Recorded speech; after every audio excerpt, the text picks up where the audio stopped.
But now you have your blanket, Alana, Jaylo. I do. I am very happy for you. Okay. I don't know what that's supposed to mean, but okay. You're just saying you were cold. Yes. Do you think you have COVID? No. It just feels cold this morning. It's been, it's been raining for the last few days, and I've just been noticing it's been feeling cold in the morning. You did just spend some time in the bathroom. I did, but I'm okay. Okay. I was afraid for a little while. No, I'm fine. I'm not sick. All right. We had a pretty fun morning so far. Yes. I got up around 8. You woke up a few minutes later. We listened to Miss A. I heard some David Bowie on BBC Radio, and then flipped over to KMHD after you played me some Peter Wolf. Peter and the Wolf. And the Wolf, yes. Not Peter Wolf. Okay. Peter and the Wolf. Well, unfortunately, it was only the introduction that David Bowie was narrating, but I actually have the piece on my computer. I just wish that that it was able to play the entire thing, because Peter and the Wolf was like one of my favorite classical pieces. I wonder how much money they had to pay David Bowie to participate in that. I don't know, or maybe he liked it.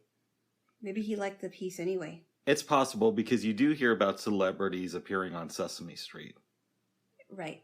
Yes. What does that have to do with Peter and the Wolf? Just that sometimes people will do things for kids that they wouldn't normally participate in. Sterling Holloway, who was the voice of Winnie the Pooh, actually did a version of Peter and the Wolf too. Okay. It was very good. Nice. You might be able to find a recording of David Bowie's Peter and the Wolf on YouTube. I'll have to look for that. Yeah, it's good. He's a very good narrator. We also discussed Boy Meets World. Yeah, but see, you wanted to remake it and make a very controversial episode, which was never there. No. We got on this topic just talking about life, and somehow it got to the show. And I didn't really watch the later seasons. I watched for the first couple of years, and then I kind of zoned out and was doing other stuff. But I did. You were telling me how Mr. Feeney, who was the 6th grade teacher, Yep, just kept following them around. He did. He followed them around, but I think in this case it worked for him, because the kids really respected him, and they were scared of him, but they also respected him. But that's some Hollywood stuff. But it's your 6th grade teacher doesn't usually end up becoming the principal of your college. I know, but it is a sitcom, and it's not real life. And I just thought it worked for Mr. Feeney, and I liked the character of Mr. Feeney. He's just always around to give some good advice, and just for the kids to talk to, and I just really liked his character. Here's the problem with this. Oh, jeez. Here we go. Here we go. You already know I like believability and all that stuff. Beyond that, here we go again. Jaylo. Yes. How often do you hear of a 6th grade class that all attends the same college after going through middle school and high school together? Or does this? You just hit me on the head. with a pillow. From Jaylo. You don't hear about that at all, really. I mean, obviously it wouldn't happen in real life, but for me, realizing that, I'm like, oh, okay, well, whatever, let's dig a little Hollywood. bit deeper. It's Hollywood, whatever. Right, they lie to us a lot. It's not, it's obviously it's not going to be the way that things happen in real life. I want to explore this more, babes. They could have. It's going to be a long morning. Follow me here, Jaylo.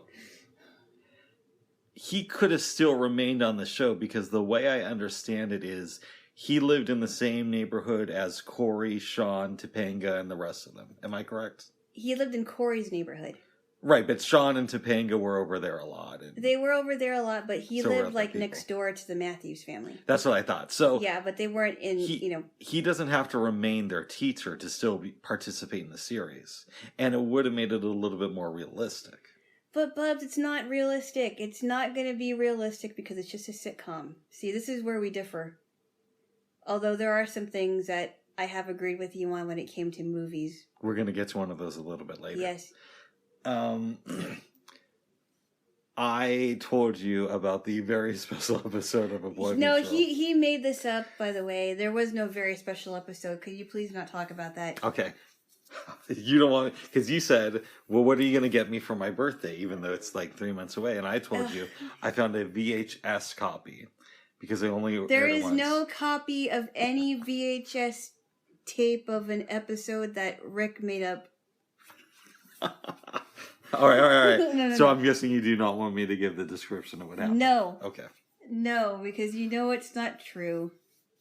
And you know you're trying to corrupt the show that I loved when I was a kid. Well, there are some problems with it. It's a good show, but it will never be considered among the great sitcoms. Oh my goodness, of our Bubs. generation. Yes, in my opinion. I know you're a Cheers fan. I know. It's not just Cheers, babe. It's Cheers and Frasier. I get it. Seinfeld is great too. I know Seinfeld is good too.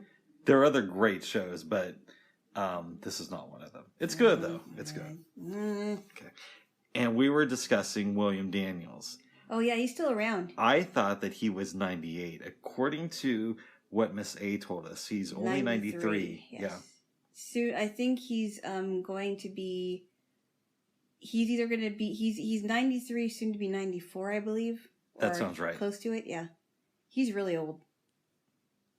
Yes, he is. And I saw a commercial that him and his wife in real life, and I guess they've been married for a long time, and I believe she may be still alive. And they did I forgot what commercial it was, but it was really old, and I think it may have come out in the 50s or 60s. That's pretty cool. I told you about some various movies he had appeared in. Yeah, he was in that musical you said, 1776. We had to watch it in school, and I was like, hey, there's Mr. Feeney. This is weird. Why is he John Adams in this? He was also in, he was also the voice of the talking car in Knight Rider, which I didn't know about until someone told me. Do you think he has money? Or does he still have to hustle? I would imagine he still has money. I mean, he was an actor for a long time. A lot of them don't get paid well, though. Yeah, that's what I hear. Like, they have to wait for a big break in their, like a big opportunity, like a series, right? And sometimes series are iffy because if they don't stay on the air for another season or another season after that, then there's no guarantee that they're going to be paid a lot for it. I heard some statistic, and I'm probably going to butcher it. I think it's 2% of members of the Actors Guild make a living wage. And what is considered a living wage is like $5,000. In Hollywood, right? Yes. Wow. I might have it a little bit wrong, but it was something to that effect. 5,000. So the people who can actually like really live is very low. I would imagine unless, they're paid like a lot for. They have to work a lot. They have to work a lot, yeah. But some episodes of series, some people are paid a lot for one episode. But those are usually big stars. True, yeah. Yes. Yeah. I would imagine that people on sitcoms, for a half an hour episode, they probably don't pay nearly as much as if they were on like a drama or something. I think it varies. Maybe? If you're on Seinfeld, you probably get more than a member of SVU. Well, I don't know about that.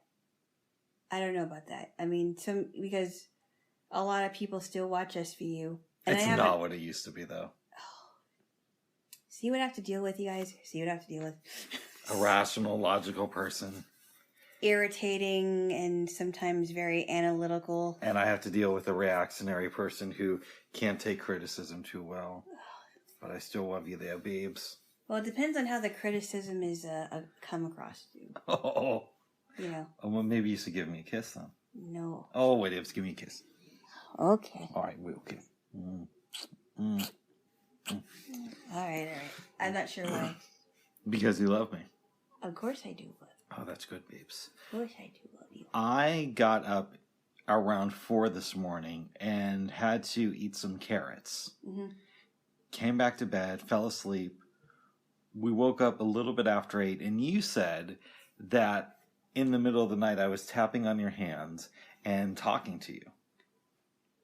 Which may be the case, and I just don't remember. I don't know what happened because I woke up a couple of times. I woke up because you're going like this to my arm. You're tapping on my arm.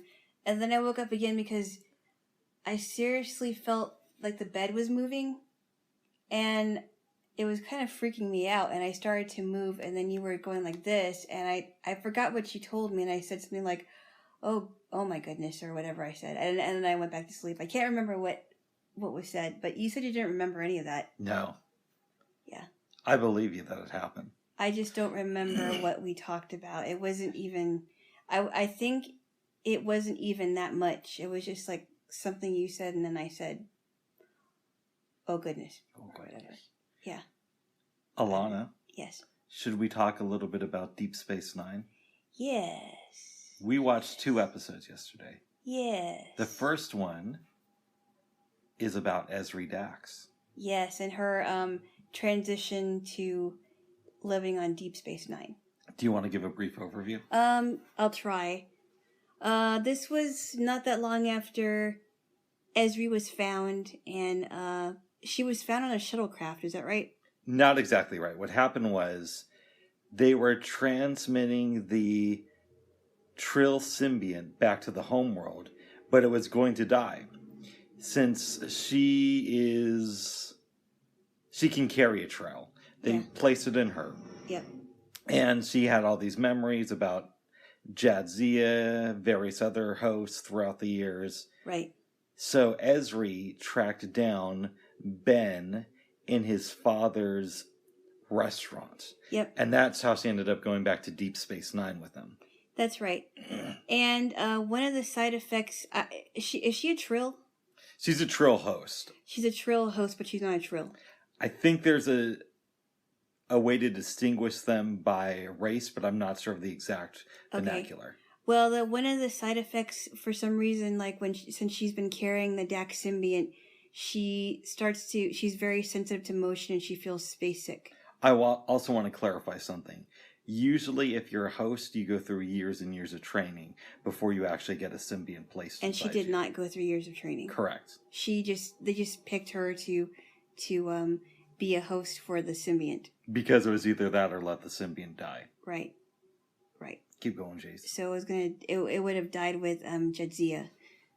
Anyway, so she's trying to figure out that she feels like she doesn't belong on the ship because Quark and Dr. Bashir are looking at her as if she's Jadzia Dax. And if you were a DS9 watcher, you would know that both Julian and Quark had crushes on Jadzia. And I love what Quark says to Julian. It's like, well, I don't have a crush on her. He's like, yeah, but that's, why don't you ask her out? It's like, yeah, but that's the next best thing because Jadzia is not here anymore. Huh. And this is particularly hard on Worf because Jadzia was his wife for a very short time. She dies. Ezri is talking to him as if they were married before because she has Jadzia's memories. And she's thinking, okay, I really don't belong here. I should become a counselor and leave DS9. She was close to getting her psychology degree, I believe. Yes. A couple months away. And Ben, being the emissary, pulled some strings, got the Federation to promote her to lieutenant and make her a full-time counselor. Yep. But she wanted to transfer off of the station. She did. But now she is a full-time counselor with the Federation. Right. So what else happened? I don't know. I'll let you chime in. I do know, but I want you to chime in. Okay. Garrick has been translating messages from the Obsidian Order to give to the Federation.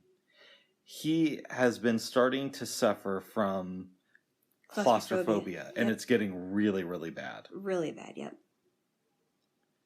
Ben thinks that this is a good opportunity for Ezri to flex her psych muscles. Right. She goes, talks to Garrick. It seems like they're making progress. She leaves, whips her hair back, feeling good as hell. Okay. Garrick has a relapse. She goes to talk to him about it, and he starts yelling at her, which I thought was like a really powerful scene. It was, and he's basically, okay, then go. I'm going to tell the Federation. Tell the Federation what? Well, didn't he say that he's going to get a hold of the Federation and send her resignation or whatever it is? Ben does that, not Garrick. Oh, I'm sorry. Yeah, Garrick is just like an asshole to her. But no. What I was saying that because you were talking about how he was yelling, Ben was yelling at her in the scene. No, I was talking about how Garrick was rude to her. Okay. Yeah. I'm sorry, but we will get to Ben. Yes, we will. And because she feels so out of place due to everybody comparing her to Jadzia, she wants to leave the station. She goes and talks to Ben, which is the scene that you were alluding to. Yes.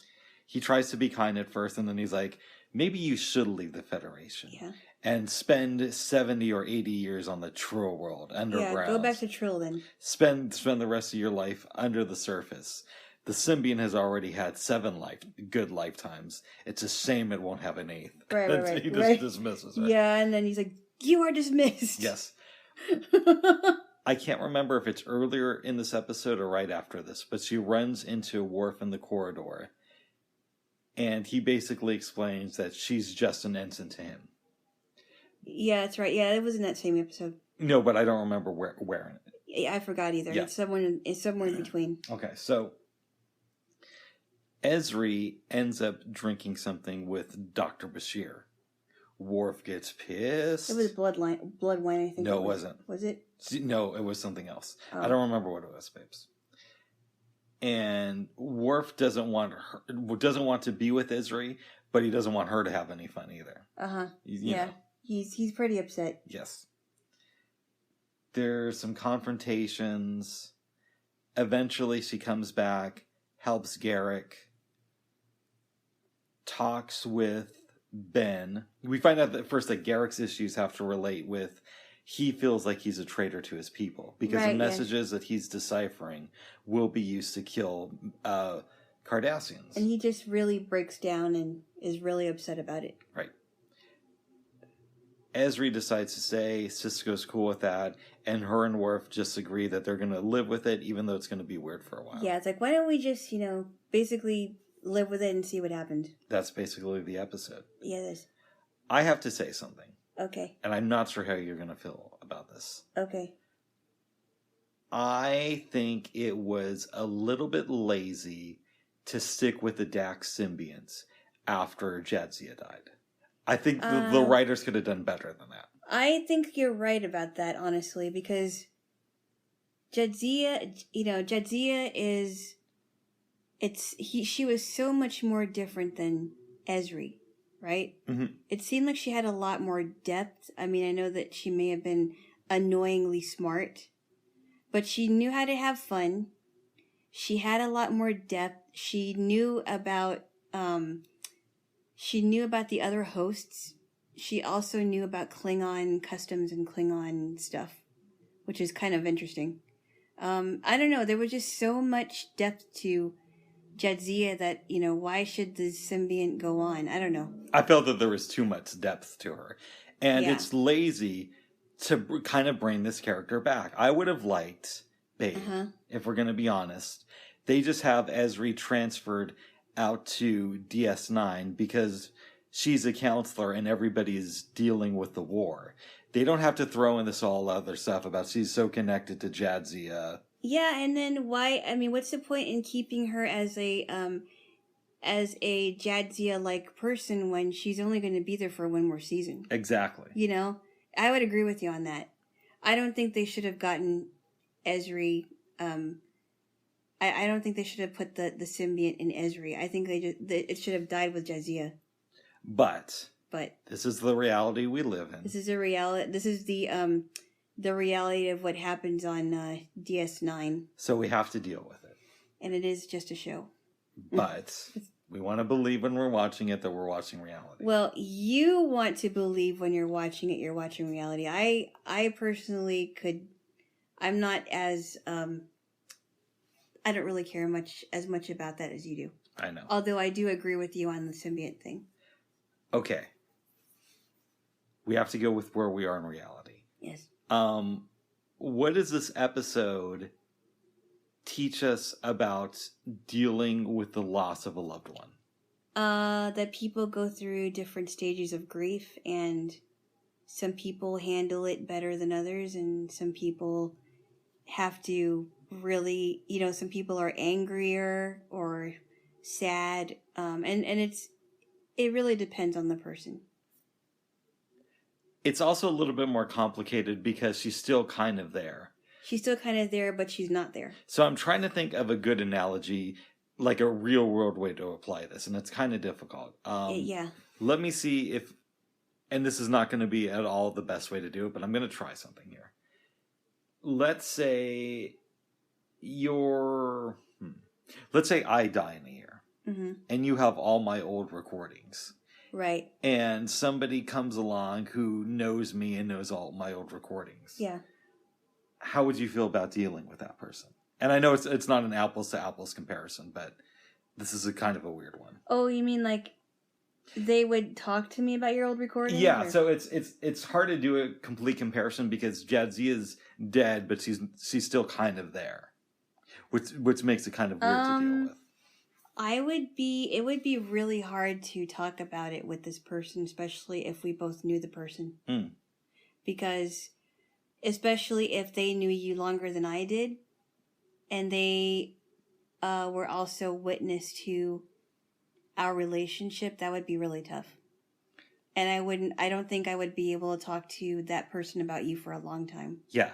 That would be really hard. I hate to move off the idea of grief because I think there's a lot we can explore here. Yeah. But I can't contextualize it that well. It's really hard because the Dax symbiont isn't real, and yeah. And I like to compare things to real life to make it... Yeah. But I understand what you're talking about. Yeah. I wouldn't be able to talk to that person or even about your memories, right? Mm-hmm.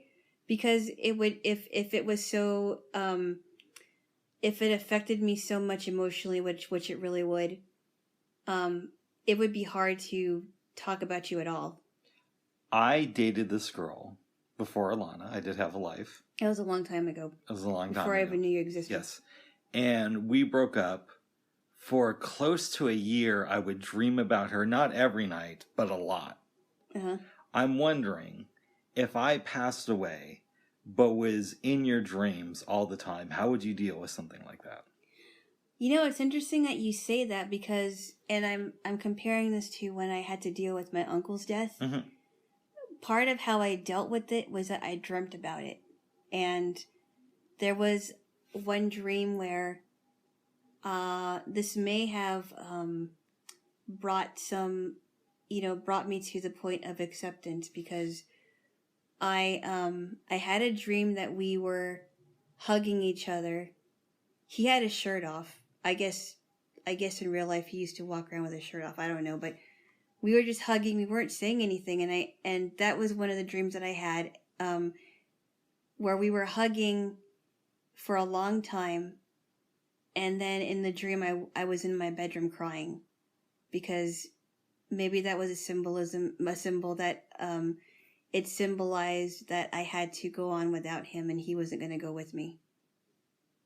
Interesting. And I've had dreams about him before that one where I dreamt that I was eating something with him like chocolate, or I dreamt that I was with him and he was calling up the family to say hello and that he loves us or loves them. Just little things that I would have enjoyed had he been around longer. I probably would dream about you a lot. Nice. If that ever happened. Because that's part of that's part of how I dealt with it. And I probably would have one huge cry. Or maybe multiple cries. I would like multiple cries. Multiple cries. People always say, oh, I want my loved ones to move on after I'm dead. I do, but I would also like to be remembered. But Oh, you would be remembered, but some people remember people, their loved ones differently. Correct. And it's not going to be the same. It's not going to be the same for everybody.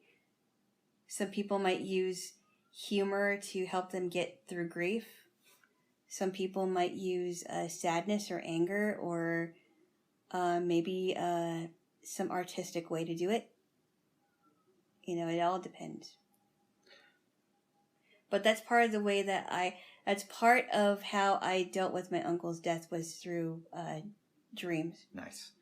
Yeah, and I'm not too sure exactly why I even had these dreams, but I think in some ways when you do dream about things like that, it's almost like a way for you to kind of work that stuff out while you're asleep. It's possible. It's possible, yeah. I don't know. I will try to haunt your dreams.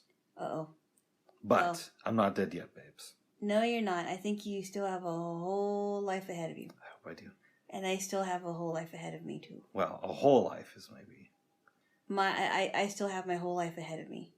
It's not over yet. Minus 40 years. Oh, my goodness. Jaylo.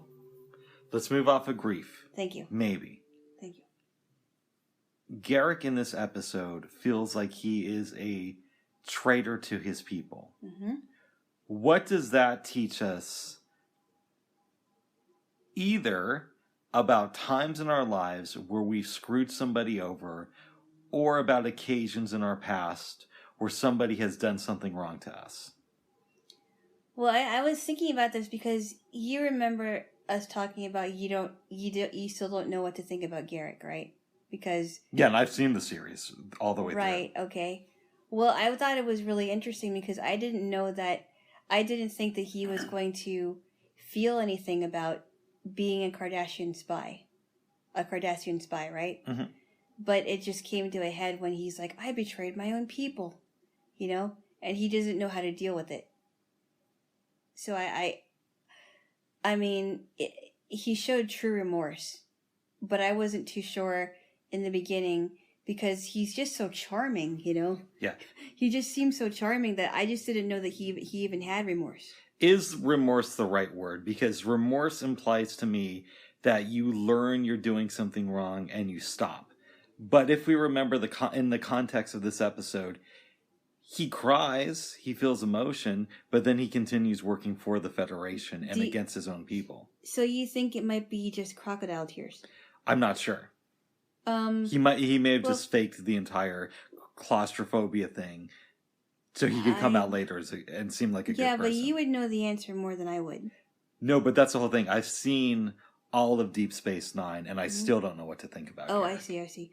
Okay, I don't know. Maybe it isn't remorse. Maybe he just felt I don't know what the word is, like some bad feelings about it, and then he just he just didn't think about it anymore, and it was shoved in the back of his mind. Yeah, as lazy as I think the writers were in writing the story about the Dax symbiont, they were also brilliant writing Garrick. Mm-hmm. Because he is such a complex character. And he's just charming, Yeah. He's he lives as a humble tailor, but he's also a Cardassian spy. Below that facade, he could probably have you executed fairly easily. Oh, yeah. Well, remember that episode where was he talking to somebody about killing a bunch of people? There's been a few episodes like that. I think so, yeah. One that comes to mind is In the Pale Moonlight. Yes. Where he helps Cisco get the Romulans into the war by sabotaging the ship that the Romulan ambassador is on. And then I still didn't know what to think about him after that one. And then there's the episode earlier in the series where they go to Odo's people, and the founder lady says, all your people are dead. Later on, Garrick tries to sabotage, or tries to take control, rather, of the system's weapons to destroy the shapeshifters. He is unsuccessful because of Worf, but he makes an attempt. Right. Yeah.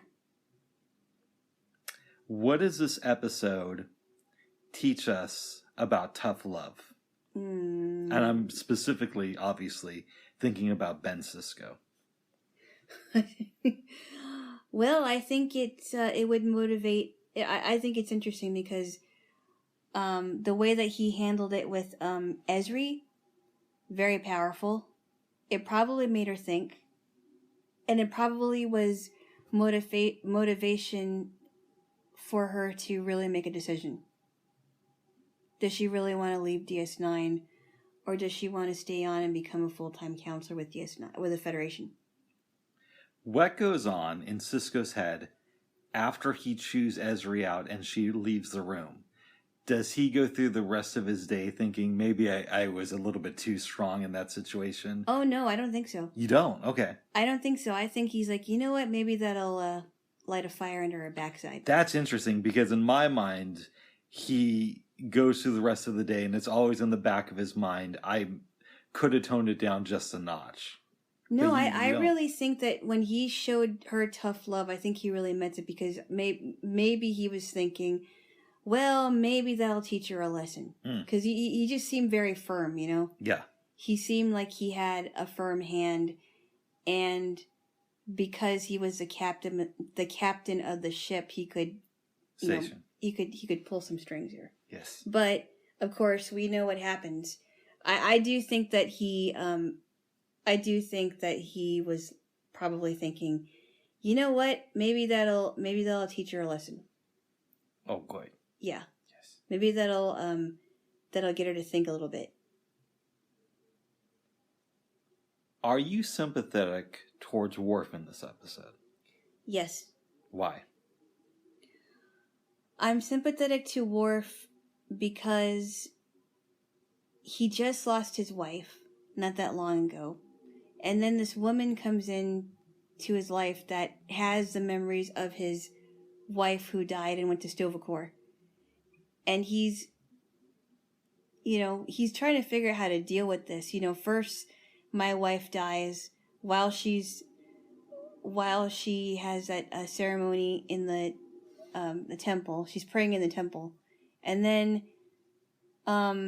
he's trying to deal with that, and then this other lady comes along and acts as if she is his wife.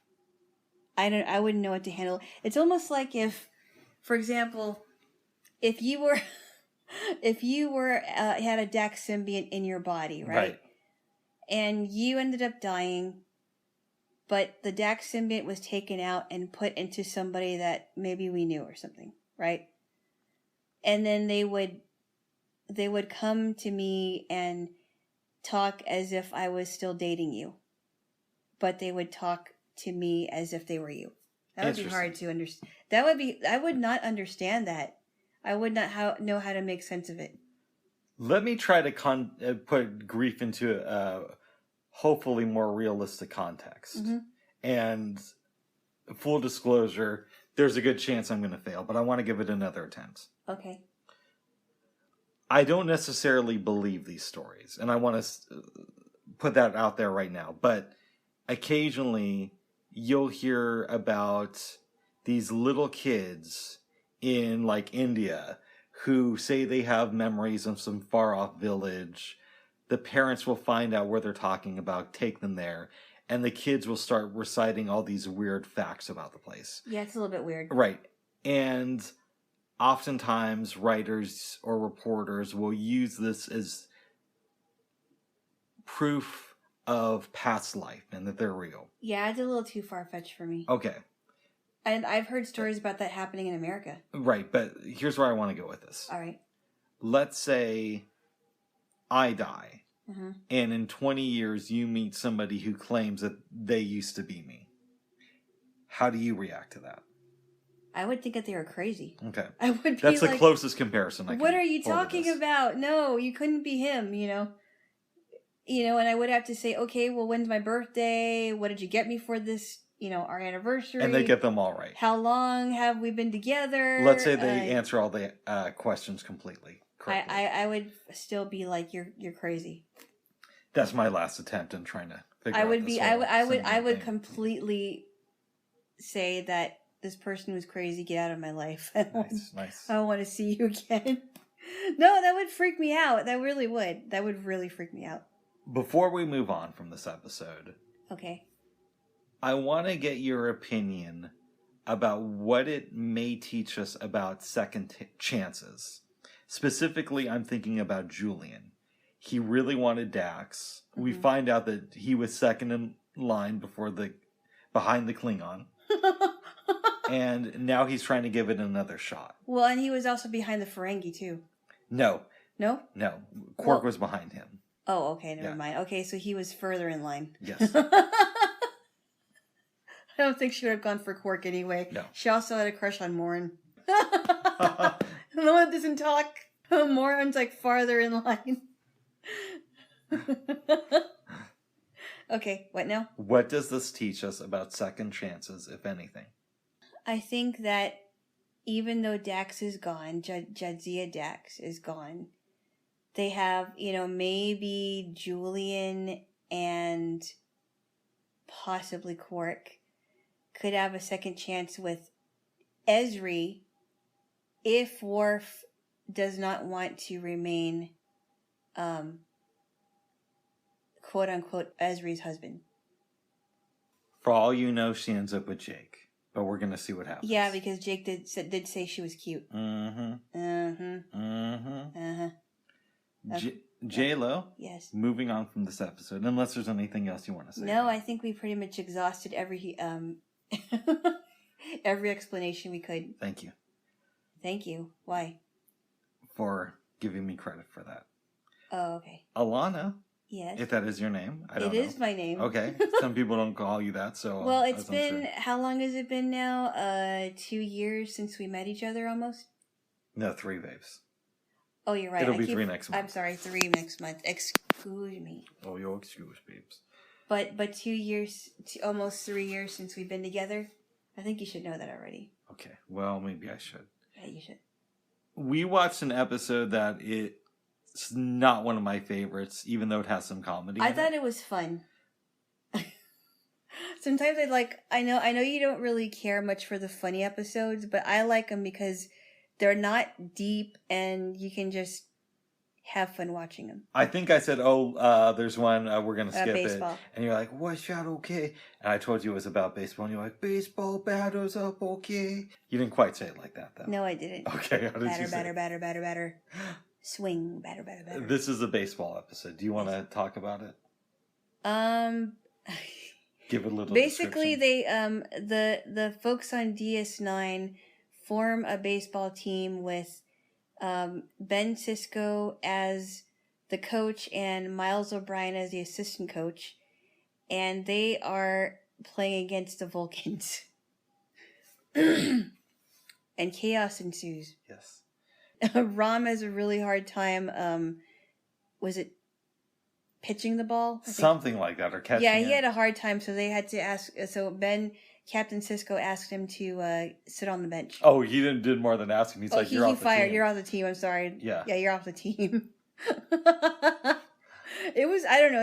I thought that was pretty funny. You're off the team, and what about that scene where there was like these fake people in the audience? There's a couple scenes like that. First, what happens is the crew trains for about 2 weeks for this competition. Yeah, and Captain Sisko tries to train them hard. Yeah, they go to defeat the Vulcans, and the captain of the Vulcan crew creates a fake audience. Ben says, we're not used to playing in front of these people. They erase them. And then later in the episode, Ben convinces O'Brien, because by this time, Odo has thrown the emissary out of the game. Why are you tapping me? Because that's what I do. Okay. I'm a tapple. That sounded funny to me. But Sisko convinces O'Brien to let Rom back in the game because he realizes it's just for fun. Mm-hmm. And then Sisko also brings the audience back to cheer for our favorite Ferengi. Yes. They lose the game, but they have fun doing it. Mm-hmm. There's a little bit more description of this episode, but it's not one of the deeper episodes where you can really go into depth with it. I just thought it was really fun. I do want to ask a few questions, though. Uh-oh. We find out in this episode, and it's done in a humorous way, mm-hmm. that Captain Sisko has a history with the Vulcan captain. Yeah. And it's not pretty. I can't remember that part. What? Could you explain that? Okay. He's hanging out with Cassidy Yates. Yes. And she's massaging him. There's a little bit of a conversation. She wants to know the story behind their relationship. Captain Sisko and the Vulcan dude. Yes. He explains that when they were at the academy, Sisko went out to the club with a few friends, ran into the Vulcan captain who was a cadet. Oh, right. They got into an argument. The cadet Vulcan broke Captain Sisko's arm in an arm wrestling match. Oh. And then wrote several psychology papers citing that as an experience on why humans are an inferior that's right. race. Like however many psychology. I thought that was really funny. Yes. like eight plus psychology papers. It was something like, first he said 5 when he was a student, and then 12 since then. So like 17 in total. 17 psychology papers. I want to know, what does this episode teach us about being trapped in the past? Because Ben Sisko ain't no slouch at this point. He's had some life experiences. He's a spiritual leader. Yes. He's the commanding officer on one of the most important areas of Federation space. But yet he still has this little petty rivalry. Mm-hmm. So what can we learn from this? You gotta put your past behind you. Yes. Somebody's calling me. Oh. You gotta put your past behind you and deal with it going forward. Yes. You can't change the past. You can only change what happens moving forward. Does it in any way, babes, tell us that... God, I hope they hang up soon. Okay. Okay, what? Sorry, that happened yesterday to me. I know. It's a little bit distracted. It is. Yes. It is distracting. Okay. So...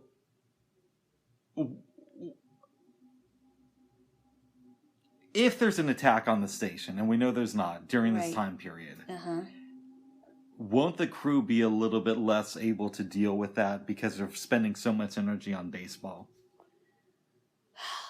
I don't know that they would not be ready for it.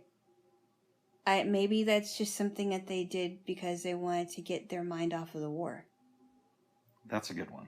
You know what I mean? Because there's a lot of intensity in the show at this point. It is. Maybe that's just something that it was going to be a one-time thing, and then after the baseball game, go back to work.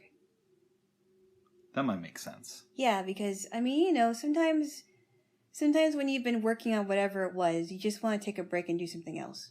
It doesn't matter what it is. And maybe that was just their break. And I know that Captain Sisko loved being a baseball coach because he loves sports. Yes, especially baseball. And basketball. No, I'm sorry, baseball. Yeah. He was just so excited to be the team coach.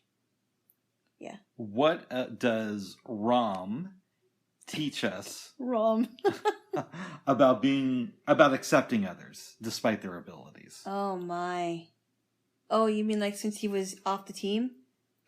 Sisko puts him back on the team. So Sisko learns to accept Rom for who he is. But even before then, the entire senior staff is ready to walk out on Sisko based on his treatment of Rom. Yeah, I know.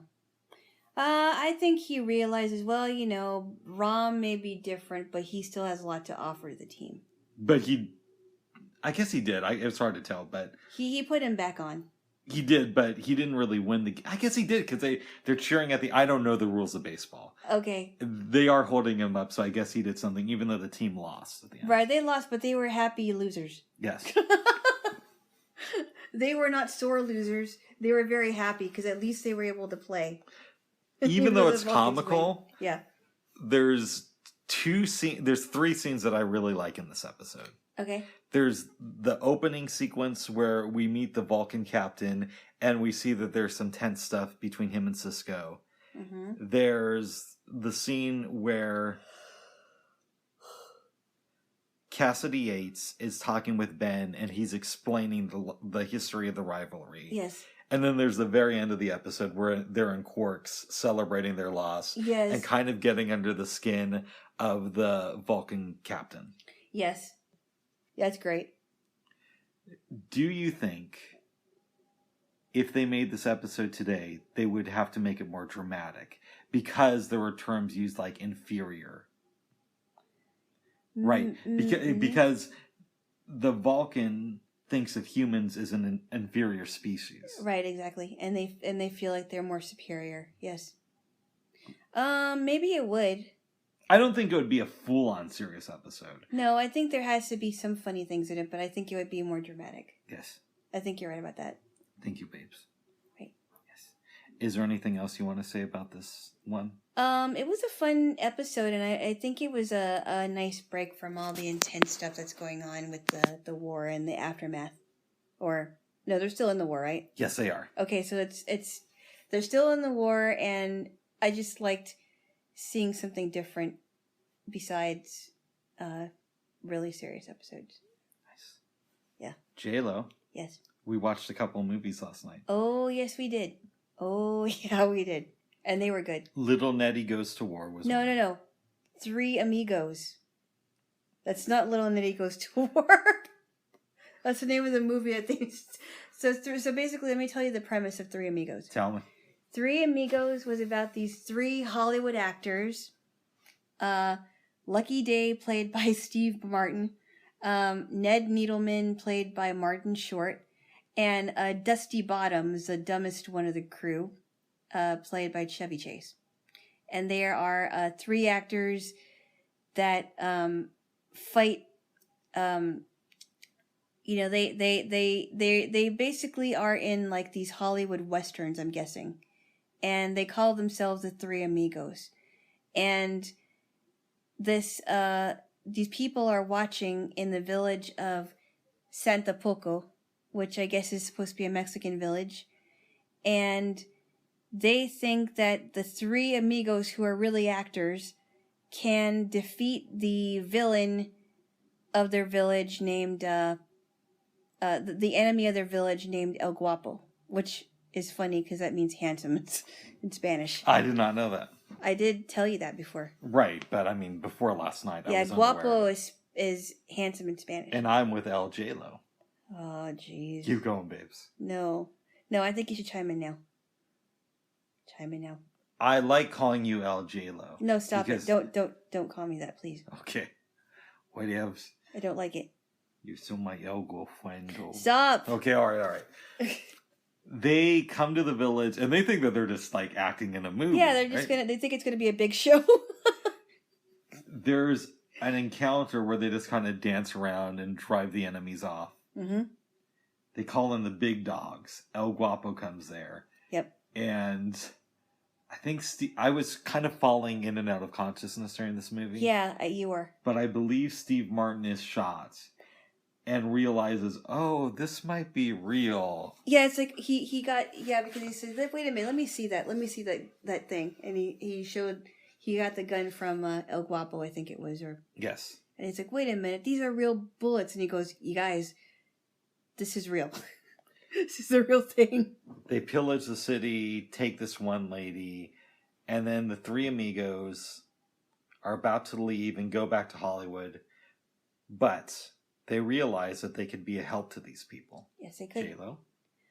So what they decide to do, because they attempted to drive El Guapo out of the village, what they decide to do towards the end, because there's a lot of things in it. Do what you want to do. Okay.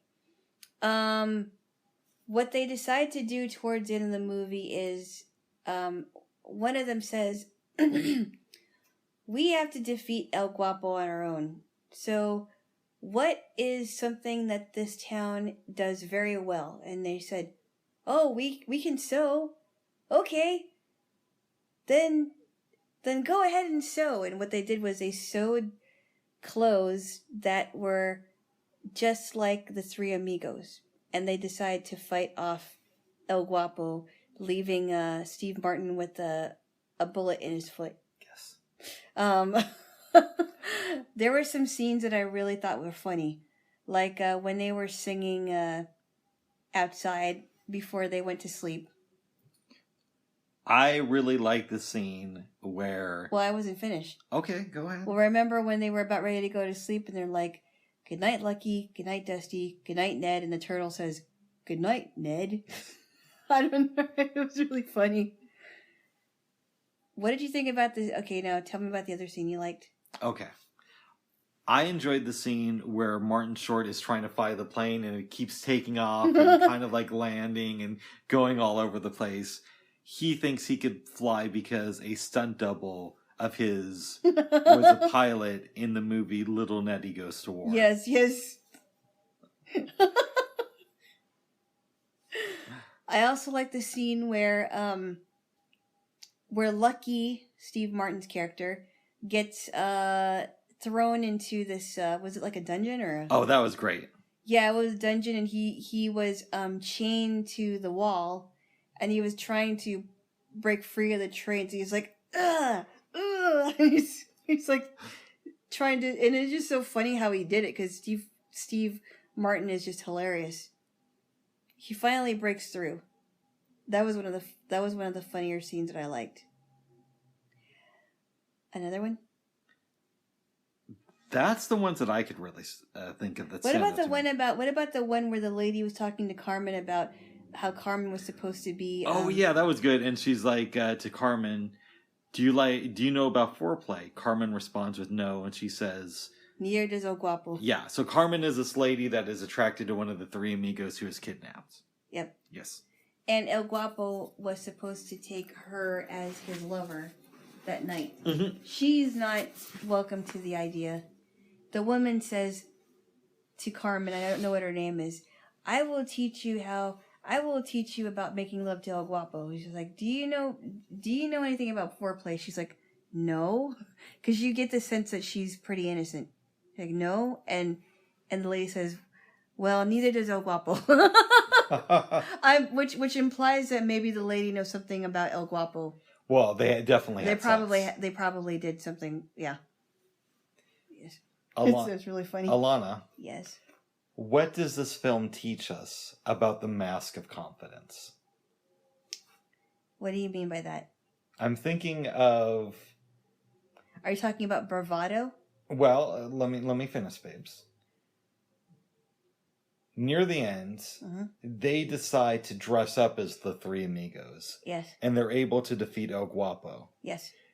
Did they have that ability to conquer him all the time, or did they need the mask of being the three amigos to conquer him? I think maybe they thought that they couldn't do it on their own because they're just a small village. And maybe the three amigos to them symbolized confidence and strength because they were, they saved the city when they were watching the silent movie. Mm-hmm. They saw them save a city and they thought, hey, if they can save that city, because they didn't realize they were actors, if they can save that city, then maybe they can save our village. What does this film teach us then about the power of celebrity to motivate? A lot. I thought that was really funny, though, how they thought it was a show. But now they can use their celebrity status as actors to really put that to good use in real life. Maybe I should rephrase it. What do you mean? I think of things like symbolism in our culture. Mm-hmm. Let's take Superman for an example, and I don't want to get too far into the weeds with this, but oftentimes people look at Superman and they think truth, justice, and the American way. And he's loosely based on Moses, right? I don't know about that. Yeah, he is. The creators talked about it. Oh, really? Okay. Yes, and if you think about it, it makes sense. So he's sent to an unknown land, yes, as an orphan, and he has to lead people in a more positive direction. Well, Moses was not an orphan, right? But Moses was. He was adopted. He was adopted, yes. He was adopted by Pharaoh's daughter, yes. Right, but to be adopted, you have to be an orphan. No, he wasn't an orphan. He had a sister. I know the story, babe. He's not, but somehow he was adopted. Okay. Anyway, go on. You have to be an orphan to be adopted, babe, is what I'm saying. And I mean, we could get into semantics, but it's basically he's this outsider who's adopted into a system and who has to, like, lead the system to a better place. Okay. Right? And I'm wondering, these people, it's not Superman, but these people see outsiders like this three amigos as the ones who could rescue them. Right. What, if anything, does this film teach us about the positive impact of celebrity culture? Because people use Superman sometimes as a template to live their own life, right? It's not that they dress up as him, but they look at him like, oh, that's a character I can admire and learn something from. Are you talking about heroes and yes. role models in celebrity culture? Yeah, because these people are role models and heroes in the city. That's interesting because, there are people that still think of certain celebrities as their role models and heroes. And in this case, even though it is a movie, the three amigos come through for these people. But then there's a question of, I've heard people say, oh, I met this famous person and I thought they were like this, but they were really rude, or they were really mean, or they weren't as friendly as I'd like them to be. And it was just a total disappointment. That reminds me of, it's a contrast between, there's a contrast between like Three Amigos and Up, if you think about it. I get that. You know what I mean? Yeah. Charles Munson Up was the hero to Ellie Fredrickson and her husband. The Three Amigos were heroes to the people of Santapolco, and they came through for them. They didn't disappoint. So I think it could go either way, honestly. Mm. If that makes any sense. I kind of get that, yeah. Yeah. Yeah. Yeah. But also knowing that people can fail us, no matter how great we think they are as heroes, they are still human beings, and they can fail us even in the smallest ways. But our cinematic heroes can inspire us too to greatness. Yes, they can. They can, for sure. Yes. Yes. Like Bill Cosby and Ghost Dad. I didn't watch Ghost Dad. Oh, you're not missing much. Alana is still a big Bill Cosby fan. All right. Fighting words, Hammond. Fighting words. But you are, aren't you? Yes, I am. Yes. Don't make any smart remarks. Babes, when have I ever done that? A lot. I can't think of a time. Anyways, I hear he's... Never mind. That's enough. All right. I thought this was a good movie. Good. I'm glad you did. Yeah. I have it. I always enjoyed it since I was a kid, and I figured it would be fun. Do you have anything else you want to say about it? No. I just thought it was a fun movie. I thought there was some funny parts in it, and I thought Steve Martin was very good in the movie, and the other two guys. Let's move on then to Parenthood. I have not watched Parenthood in such a long time that there were some scenes that I forgot about it, and I didn't realize how funny it was. There's some issues with it, but overall it's a really good movie. It's about, basically the premise is, it's about parenting in general, but there's a lot of dysfunction in Steve Martin's family. I forgot what his name is. Gil. What's his last name? I guess it doesn't matter. But Gil is trying to hold it together. He's probably the only sane man in the family. He has, he has a wife and 3 kids, and he's trying to hold it together, and she's trying to hold it together. He's in this job that he's really started to hate, and he's trying to be there for his son because his son is having some emotional issues, but they haven't pinpointed what it was. I believe it possibly could have been autism. But of course, in 1989, nobody really talked about it. Would you agree? It's a definite possibility. Yes. Anyway, and then you've got his sister Helen, who has 2 kids, and she's divorced from her husband. The daughter is running around with her boyfriend and ends up getting married to him very young. Her son wants to live with his father, and one day she rummages through his room because he breaks into his father's office and destroys it. Finds all these really disturbing tapes, and we don't have to go into that, and finds out some other stuff. What else did she find in there? I know she found tapes, and she found what else? Those were the most disturbing things. Yeah, really disturbing things. Yes. She gets upset with him. And it's clear that his father does not want to take him.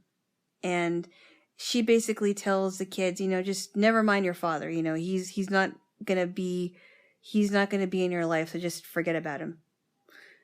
Meanwhile, you've got Susan, another sister, who's married to Rick Moranis' character.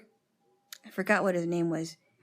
And they have this little girl named Patty, and they want to make her he wants to make her exceptionally smart. Explain this person. Explain this situation. I'll go on. In this movie, I hate Rick Moranis because he is basically an arrogant parent. I think most parents are obsessed with themselves, but... No, you can't say that. I can and I did. No, you can't. I can and I did. No, but not all parents are obsessed I said with them. most. Most. That's a general statement. And that's generally true, babes. Let me talk. General statement. They have a daughter who's maybe 3 or 4. Yeah. And he wants the best for her, but he doesn't let her be a kid. He's always quizzing her about things like the Pythagorean theory and... Pythagorean theory. Yes. And some other stuff. And trying to teach her Spanish. Yeah, yeah. And he's just a dick about it. He looks down at other parents. He doesn't understand why his wife thinks the child should play around. Yeah, and the wife is just she's about at the end of her rope, and she's like, she's only a kid. And this is the one scene where I really got upset with him, because they were planning a trip to Mexico, and it's implied that it's supposed to be a romantic trip. And he says, hey, maybe we should take her with us. I mean, it'd be good to, she could learn some Spanish. And she's like, what room am I going to be in? The wife says that. Yes. What room am I? And she pretty much is at the end of her rope with him, and she's about ready to leave him. And then meanwhile, you got Gil's brother Larry, who is a mooch. Very unlikable. Very unlikable. He finds out he has a son 2 years prior. 5 years. I'm sorry, 5 years prior, from this woman who, I forgot how he meets her. I think she was a prostitute. Okay. He says that. Yeah, and he goes, you take care of the boy. I killed somebody, and I can't take care of him. And so they give him this weird name like Cool. His name is Cool. Yes. Why would you name your son that? I don't know. And he's just never grown up. He's always depended on his people to help him out with money, because he has this really bad gambling addiction. And I don't know who I like. I don't know who I dislike more here, him or Rick Moranis' character. It's they're very, both very close. It's very close. I would say I slightly like Rick Moranis more, but it's because he actually is there for his daughter. Right. And the other dude is... He's not there for his son at all. No, and he tries to take money from his dad? Parents. He tries to take a lot of money. $29,000, because originally he took $3,000 and then came back and asked for 26 more. Right, exactly. And his father is like, well, why don't you get a job? And he's like, oh, great. That's just great. He doesn't want to start over. He doesn't want to. And what I didn't like about this guy is that his father says, look, I'm going to take you under my wing. I'm going to teach you the business. Can we backtrack for a second? What? Just to fill in some blanks. He wants 26 grand because he says some people are going to kill him with pain. Yeah, because he has this gambling addiction. Now, I don't remember the character's name. That's what I'm referring to. Larry. Okay, Larry. Yeah, I just said it. Okay, I zoned out when I hear names. Oh, jeez. And Larry explains that he took the $3,000 that his dad gave him earlier in the movie and decided to gamble it away. Yeah. Okay. Right. So now Larry's dad has a conundrum. Does he help his son stay alive, or does he let him pay for his actions? He decides that he's going to help his son, and he sits him down and he says, tomorrow morning, we're going to talk to these guys who you owe money to, and we're going to say, we'll pay you $1,000 a month with interest. They're businessmen, they'll understand. Then on Monday, I want you to come with me to the office, and I'll show you how to run our company, and I'll retire in like 5 years. And Larry says, okay, Dad, we could do that. Or I have another plan. I could just go off somewhere. I could go to Chile. Yeah, and it's not really an environment for my kid, so I'm going to leave him here with you. No, he basically said, here's something I can do. I can go to Chile. There's a big opportunity for me there. If it doesn't work out, I will go with your plan. And he's like, well, what about Cool? Well, are you going to take Cool? And it's like, well, it's not a really good, environment for my son. So pretty much he's going to leave Cool with the grandparents. And I didn't like that at all because, but what I didn't like too is that his father said, well, don't worry about it. I got to defend the dad slightly in this. We know that when the kids were younger, he had some issues. Yes, he did. Right. And I think he sees this as an opportunity to make up for the mistakes he made with Larry, Gil, and the rest of them. Right. Yeah. But at the same time, how many times is Larry going to mooch off of people and gamble everything that he's been given away, including, and would put his son in not be there for his son after he has agreed to take care of him. I hear you on that. You know what I mean? You kind of have to feel bad for the dad, even though the dad wants to make up for it seems like. But it's like, how many times is this guy going to mooch off of you and use you for the money that use you for the money that he wants? And he's willing to step on other people's toes for it. Larry's a real scumbag, He but is. I've known a lot of people like him. He is. I think I don't like him more than Rick Moranis. I think I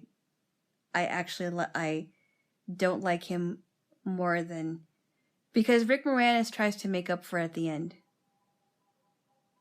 Even it's a funny, corny attempt. And he is concerned about his kids. Now I have his daughter, because they don't have multiple children. They only have one daughter, yeah. But I'm sure she's one of the ladies who gets a new child at the end.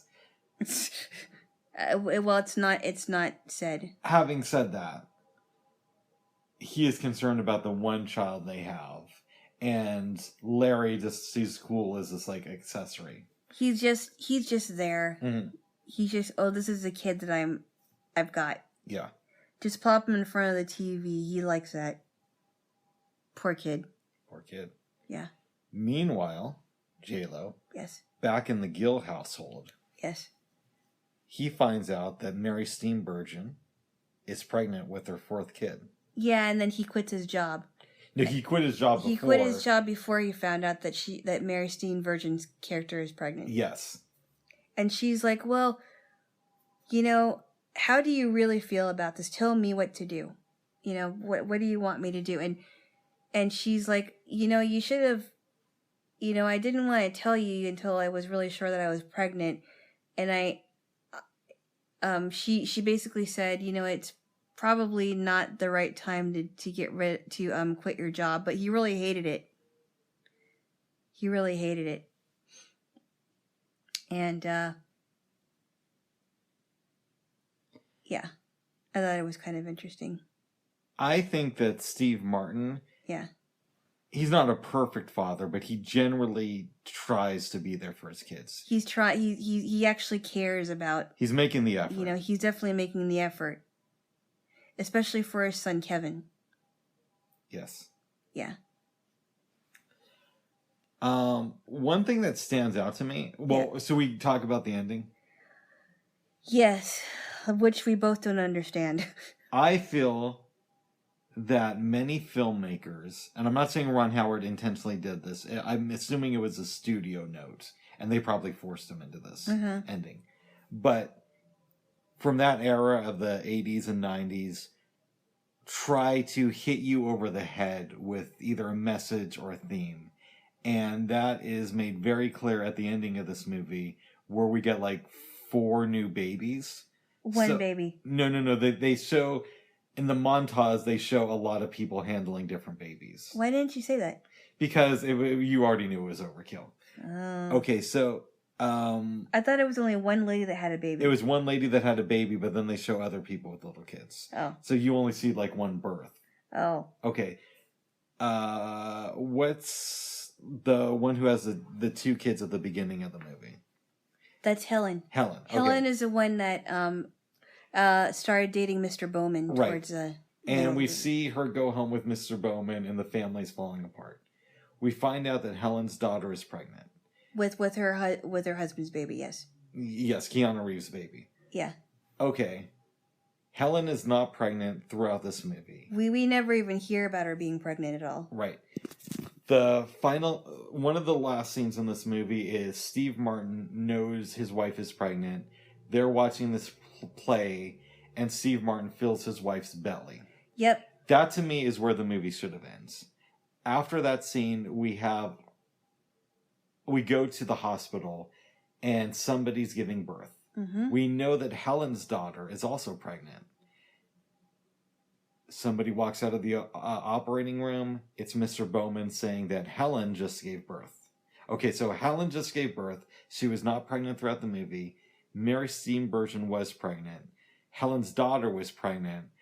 Rick Moranis and his wife were trying to have another kid. And the dad of the family is now raising Cool. Now raising Cool, yeah. It's a bit overkill.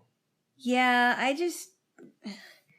I would agree with you on that. I mean, everything was explained about the whole parenting thing towards the beginning of the movie. You know, as the movie went on, everything was explained. It should have just been like, we know that they're pregnant and they're going to have their babies eventually, but we don't have to show it. Right. It's kind of like somebody, do you get it? It's called Parenthood. Get it? And they become parents again. Get it? Because it's called Parenthood. I could see an executive at Universal saying that. Oh, but Helen, I mean, of all people, because we didn't even know she was pregnant. That's what I didn't understand that. I didn't either. I was like, why couldn't you just say, why couldn't she just say, oh, I thought about having children, but maybe it's not a good time. Or I thought about having children and maybe I want a child, but that will come in the future. They didn't even have to do anything like that. They didn't have to do... They could have made it her daughter gives birth or Mary Steenburgen has a kid. Yeah, I know. One of them. Because they were already pregnant. I don't know. It's unfortunate because it casts a shadow on a movie that is pretty good. Yeah, and then why would she have a baby at a time where her daughter is going to be having another baby? She wanted to outstage the daughter. Yeah, but you can't really, I don't know. I just thought it was a different ending, but the movie was really good. Yeah, the ending is a little bit too on the nose. But you still like the movie, though. Yes. And I haven't seen it in years. Until yesterday. There's another complaint I have about it. I noticed that everybody in this movie lives in a house. Mm-hmm. Meaning that there's talk about financial struggles, but nobody is in like a one-room apartment with 2 or 3 kids. Wait a minute, though. Remember when one of the family members was saying that, that we only have a 1-bedroom apartment. I'm sorry, we only have a 1-bedroom house and another. Well, I'm sorry, we only have 2 bedrooms and there's one for grandma. Because remember they're trying to figure out where to put Larry and Cool. Oh, yeah. Okay. Yeah, because I think it was Susan and her husband said, well, we only have 2 bedrooms. Susan was Rick Moranis' wife. Yes. Okay, but they also only have 1 kid. They only have 1 kid, yeah. I guess what I'm trying to get at is there's no real poverty in this family. And that struck me as interesting. Okay. Like, I would have liked to have seen, and I know we hear things about finances, especially with Gil and his old lady. But his old lady? Yes. His wife. Okay. Some people say old lady. Yeah, I think it's weird. Okay. Maybe one day you'll be my old lady. Well, no. I guess technically you already are. Hey! Not a wife. Hey. I'm joking with you, babes. Yeah. Okay. But it would have felt more real if some of the characters were living in poverty.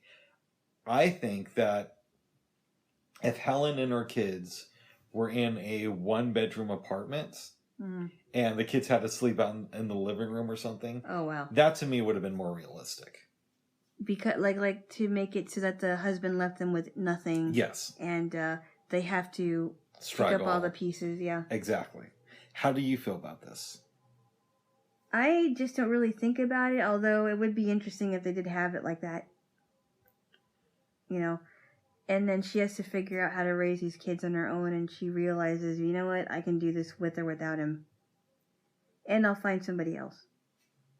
Which eventually she finds this man that we will call Mr. Bowman. Right. We don't know what his first name is. Assumably. That's what the family keeps calling him, and even now, when people call him for the holidays, they say, "Hi, Mr. Bowman." His daughter grows up. It's not Dad, it's Mr. Bowman. Yeah, it's Mr. Bowman, not Dad. It's Mom and Mr. Bowman. Or maybe she calls him Daddy Bowman. I don't know. I don't know.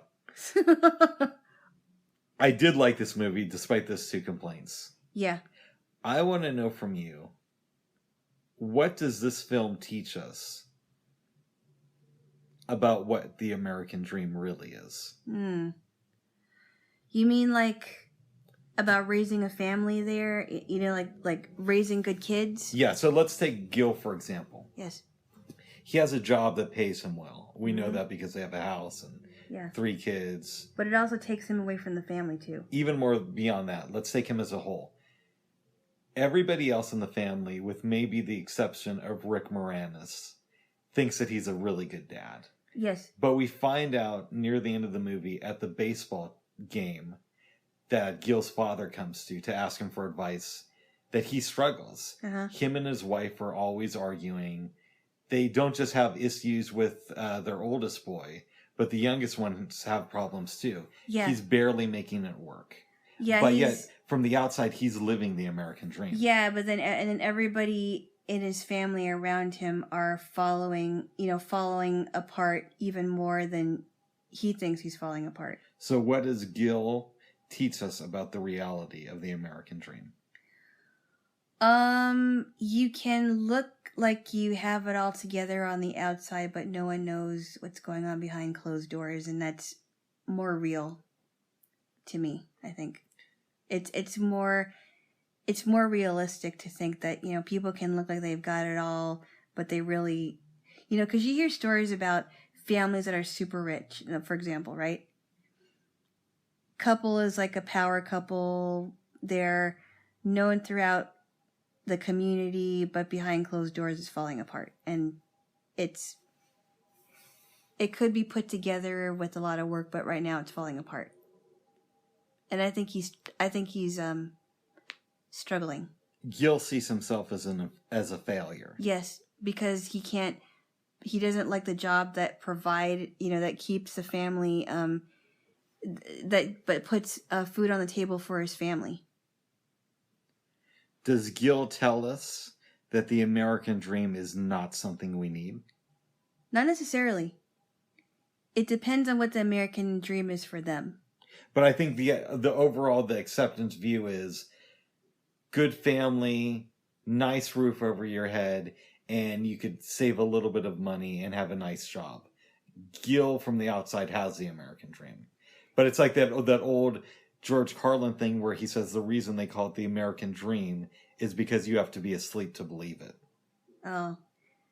I think it can be obtained, but I think maybe along the way they've completely lost sight of what's more important. See, I think Gil teaches us that the reality of the American dream is that it is just a dream, and that the reality is nothing like you think it is. I don't think so. I think it can be obtained, but the focus has to be, but you know, what do you mean? What am I trying to say? I think the American dream can be obtained with the right perspective and the right and your priority set. Maybe, but I think Gil teaches us not to strive for it because he has it and he's not happy. But just not striving for it isn't going to get anybody anywhere. I don't think. I think that it can be obtained, but you just have to do the work. But Gil does the work. Yes, I know that. But maybe he changes directions, but that doesn't necessarily mean that it can't be obtained either. I think that my family has reached the American dream in some ways. Really? Yes. Well, I mean, not everything is like perfect, but I do have relatives that have nice houses, nice cars, nice pets. You know, their kids are all grown up and out of the house, and they're trying to do the best they can. But at the same time, maybe I should say that I think that the American dream can be obtained, but I think when it comes to success doesn't always mean that you have the bigger house and the good job and the nice kids. I tend to fall into the George Carlin camp. You can have the outward appearances of the American dream, but it's not what it seems to be. Maybe the American dream is supposed to be something else. But I'm telling you what it is, though. This is what people talk about when they talk about it. Yes, I know that. Maybe it should be something else, but we're dealing with the reality of what it is. But the point that I was trying to convey here, yes, when I'm talking about success and what is success to people, because, you know, some people think that success is having the most, you know, having a nice house, having the best clothes, having whatever it is, just with stuff, right? Mm-hmm. But some people that don't have a lot are, they are a lot more richer than the people that do. I don't know if we ever really see that in this movie, though. Not in this movie, but I'm just talking. Right, but I'm trying to. I like to relate things back to the context of the movie. But this isn't a real. It's not real life, though. No, I know, but I'm trying to. I'm always interested in what do films teach us about our reality. Right. So you don't see the opposite of Gil. You see people who maybe are a little bit poorer than him, with the exception of Larry, who doesn't have much, but that's his own doing. Yeah, it's his own. But yeah. You don't see. He doesn't have a cousin who's super poor and also satisfied in this movie. Well, so I don't know about Susan, because you don't really have a. It seems like she's struggling out. I don't even know what she's done for work. She's a teacher. No, not Susan. I'm sorry, not Susan. I'm talking about Helen, not Susan. Oh, Helen works at the bank. They said Does that, she? but they mentioned it briefly. Oh, okay. Yeah, I don't know. I think it's possible that the American dream can be contained, but maybe there's an argument to be made that you could argue that the American dream needs to be evaluated. I think so. And maybe the big house, the good kids, that may be part of it, but maybe there's something more to that. Where is Gil today? If you had to take a guess. Does he become his father? No. I don't think he wants to be his father, no. I think that he's grown. I would hope to think that he would grow from his experiences as trying to parent his kids and, trying to have the job that he made a lot of money doing. Maybe he goes in a different direction and he takes a job that's maybe pays less, but he spends more time with his family. Are his kids well adjusted? I would think so. As well adjusted as they could be. And, I'd like to think that whatever Kevin is diagnosed with, they are able to handle it. Kevin is the oldest kid, yeah. What does Rick Moranis teach us about helicopter parenting? Not good. It's so detrimental. Too much helicopter parenting, and also, what's the other one that I'm thinking? There's helicopter parenting, and then there's a more loose way of parenting. Either one at the extreme is not good. To me, this film is an analysis of what mainstream America turns a family into, right? So it was made back in the 80s. And in that time, you have exceptions, but mainstream America was mainly considered white, right? Oh, are we going to go through the race thing again? No, but I want to put this in proper context, right? Okay. So you have Gil, who chased the American dream, got it, and realizes it's not what he wanted. Yeah, it's there's some issues with it. Mm-hmm. Maybe it's not that, but there's some definite problems with it. Yeah. You have Rick Moranis and his girl, and what he wants for his own child. But not what the child wants. Is for her to be successful. So he's sort of hoisting his dreams upon her. Living vicariously, yeah. And we know that he has a history of doing this because at one point his wife tells Mary Steenburgen, when I first met Rick Moranis, I didn't know what I was going to do with my life. Yeah. And he put me on a proper schedule and made me the woman I am today. Right, exactly. Okay, so you have that aspect of it. We then go to Helen. She represents the ex-hippie. Because if you remember, at one point she's talking to Mr. Bowman and she says, I'm going to be a grandmother? Yeah. I was at Woodstock. Yeah, and she's like, I'm way too young. I'm way too young. And I made some mistakes, but I used to go to Woodstock. And then he's like, yeah, I went to Woodstock. He's like, really? So she's the ex-hippie who conformed to America. Mm-hmm. Who got the good job. And had the kids.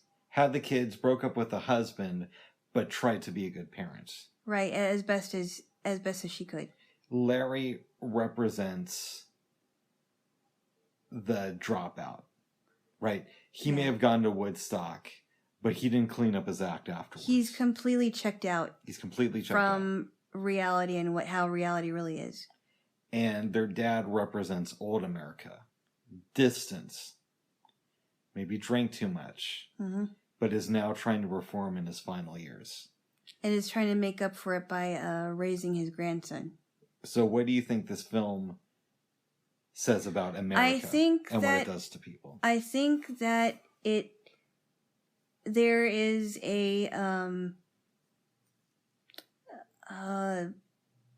each of these families represents what their idea of American success is or American failure is, I think, if that makes any sense.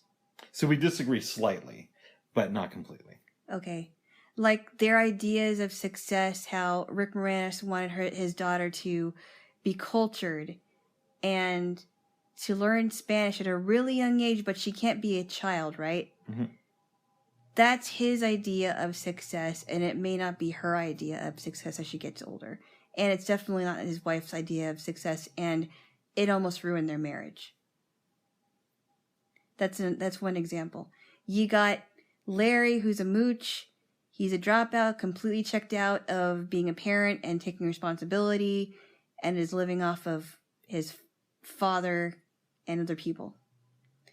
And he probably thinks that what he's doing is successful because people are enabling him. Am I right? I would say that's a correct assumption. Okay. And then you've got Helen, who's trying to make ends meet for her 2 kids, even though she works at the bank.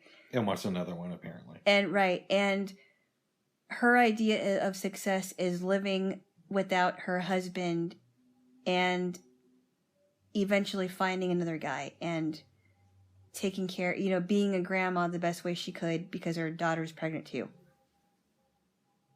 I don't know. I think that that each of these families represents, I guess, different types of families that are in America that are going through different things. And I disagree slightly because I think it represents what America does to people. I don't think so. Of that generation. I don't think so. I don't think it has anything to do with that. I think that they're trying to deal with their own reality now, and it doesn't have anything to do with generational anything. Yeah, we completely disagree on that because I think it shows how society impacts people of that generation. But that's a much deeper argument. Yeah. Or discussion, rather. Right. I want to know what happens with Helen's daughter and Keanu Reeves. Where are they today? Are they broken up? Or are they still together? I would imagine that they would have already broken up. And I'll tell you why. Because they started this marriage very young. It's possible that they were, Julie is obviously still in high school, the girl, and Todd. And they're trying to figure this thing out. And I think they had the baby, but then I think maybe not that long after they divorced. Because remember when Helen's like, I'll give it, she's talking to her son Gary, and she's like, well, I'll give it 6 months, 4 months if she cooks. It's, because she doesn't think that, sorry. Wouldn't have been an episode without that. Right. She doesn't think that it's going to last, and she already knows it won't. So I don't think that they last long. Unfortunately. Yeah. And Julie has this idea about Todd, but he kind of, he's trying to be good for, he's trying to be a person that Gary looks up to because there's no man in his life right now. But Julie is already noticing some flaws in what Todd has done. Todd is Keanu Reeves. Yes. Todd is Keanu Reeves. I mean, he's racing and he's getting hurt and and she's just been getting very angry with him about things that he isn't doing or has done. I don't know. I don't think that they last long. That's unfortunate, babes. That is unfortunate. I mean, I think they try to make it work for as long as they can, but I don't think they last. Does Larry die a horrible death? Or is he still alive and now mooching off of his son? I think he spends a good, I think he spends like a good number of years of his life in Chile and doesn't even think about trying to reunite with his son, and maybe he moots off the Chileans. I don't know. We'll have to see. We'll have to watch Parenthood Part 2. If there is one. There's not one. There is a show based on Parenthood the movie, which I heard was really good. Is the show based off like the same characters or their kids as they grow up? I do not know because I just saw parts of it. I just saw like an episode, I think, or a part of an episode. One of the kids is autistic. Nice. Yeah. But I don't know if it's based on the actual characters. Is there anything else you want to say about this movie? No, but I'm glad you liked it. It's really fun seeing it again because it's been so long. I just didn't realize how dysfunctional this family was, but it makes for a good comedy and drama. Horrible ending, but a really good movie. Yeah, good comedy / drama. Yes. Jaylo. Yes. We also made tostadas last night. Oh, it turned out really good. Yes. The pico de gallo that I bought was excellent. I didn't make a lot of them. I didn't make a big mess on the stove. The beans turned out really good. The sour cream and the cheese just was icing on the tostada. It was really, or on the cake rather. We had avocado on it. It was really good, and the avocado, the feeling of it could have been a little bit more firm, but it worked. Yes. It was really good too. Did you have any dreams last night? I did not. I did. Okay, talk about it. Okay. I dreamt that I'd publicly come out and made this announcement that you were going to throw me a huge party. And you were working with a group of people to have this come together, but it was getting out of control. It was getting so big with how many people wanted to go to it that everybody was coming to me with questions.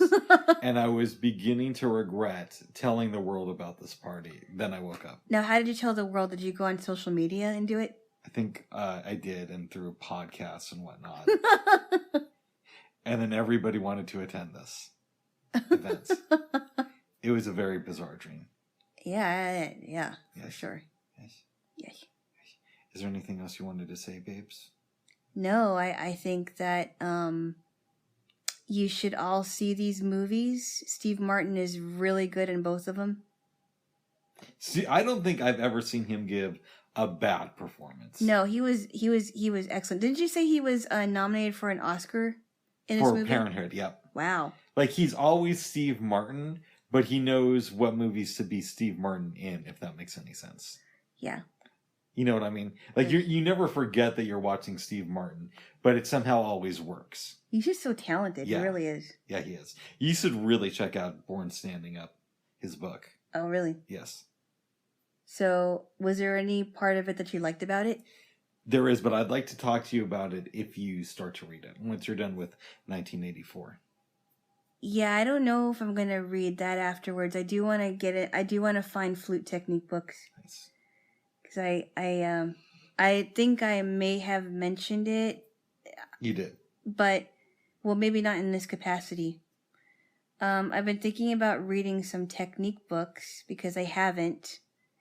And because I'm not able to perform for anyone right now or take any lessons, it would be good to kind of read up on it. Read up on my my craft. So I can improve on it.